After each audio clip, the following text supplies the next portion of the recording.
It is August 1929, and as we move into fall and new trends, we will now take the time to reflect on the beautiful fashion of the previous decade, brought to you by West Housing Broadcasting. As World War I came to a close and the 20s began, America was considered a world power. American citizens felt liberated and change sparked throughout society, especially in the cities, the biggest being New York. Post-World War I youth distanced themselves from the older generation's ideals as they felt hurt by a generation who they had believed murdered hundreds of young men in the war.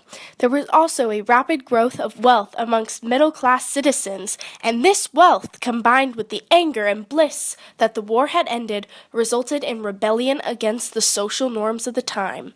The youth now felt free to create their own culture separate from that of the past, and their fashion choices were a reflection of this. The changes in the social scene, jazz music and nightclubs, women having the right to vote, being present in the workforce, and earning their own living all influenced women's fashion. In addition, all American citizens, men and women, ignored rules like prohibition, which influenced the changes in fashion for all. Because women were now granted the right to vote and present in the workforce, they wanted to express themselves in a new way, ridding themselves of traditional roles. Women now wore liberating clothing, unlike corsets which confined them. They embraced their youth and took to nudism, casual sex, and going to petty parties as a way to express their new freedoms. Not only did youth want to rid themselves of the values of the older generation, but their clothing trends as well. The look of a slender, flat-chested, tanned body and the face of a pubescent teenage girl became the most desired look for women.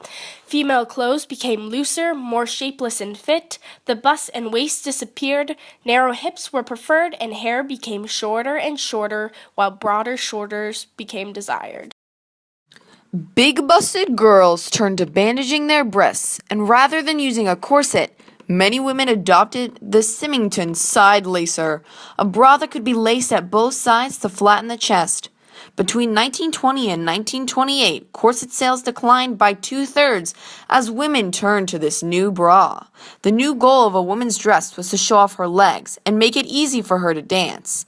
Between 1920 through 1922, and again in 1925, women's dresses were knee-length, and in 1923 through 25, and the end of the decade, sported ankle-length dresses. Skirts only revealed the knee between 1926 and 1928. This was the only period when day dresses and evening dresses were the same length.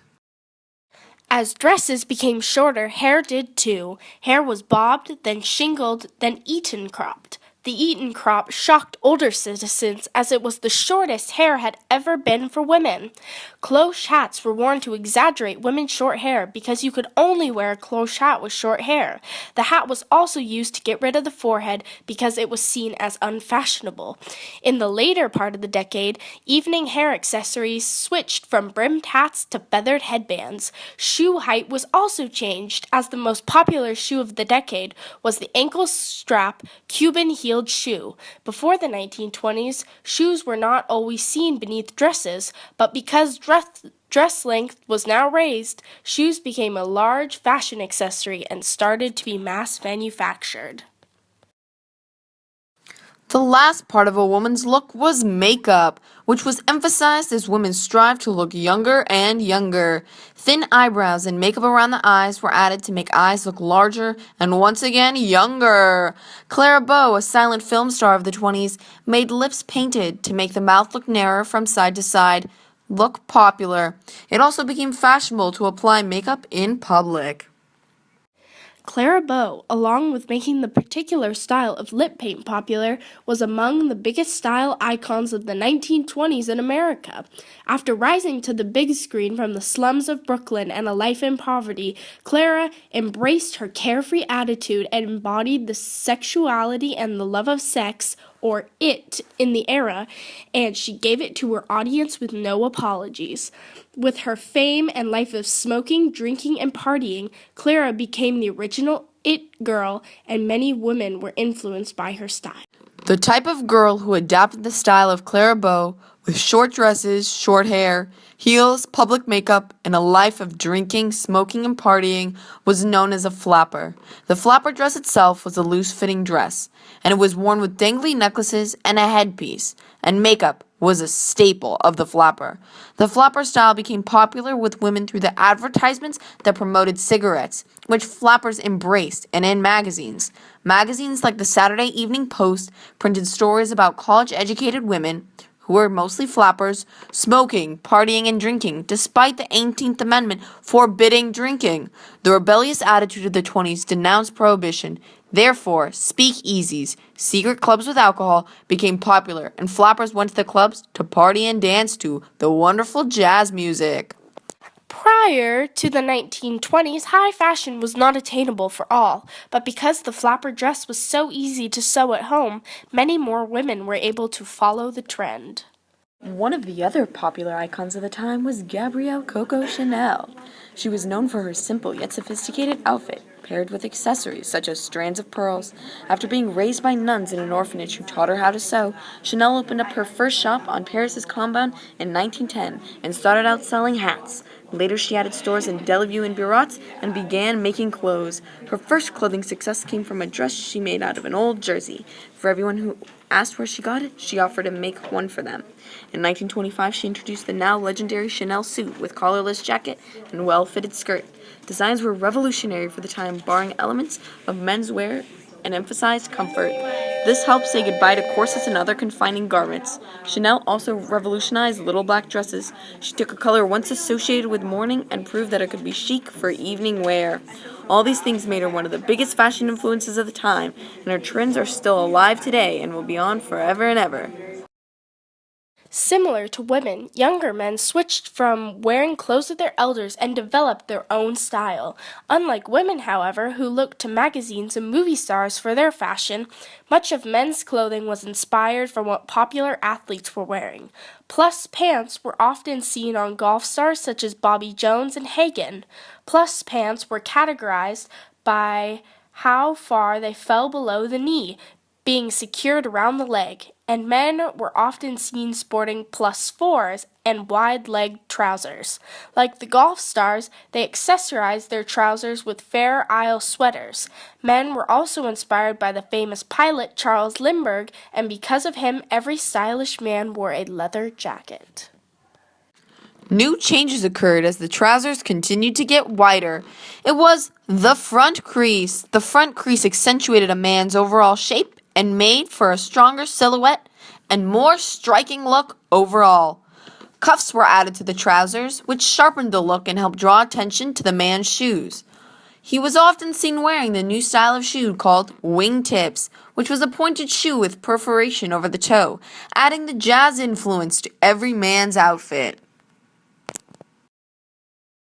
In the workplace, men of all ages wore suits. Before the 1920s, suits had been broad-shouldered, but were now cut slim to give a more boyish look to match the prepubescent look women were sporting.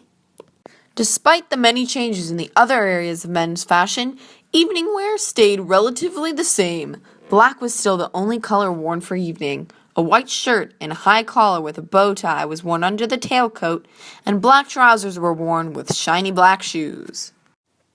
The 1920s also saw the rise of the automobile as a major part of culture.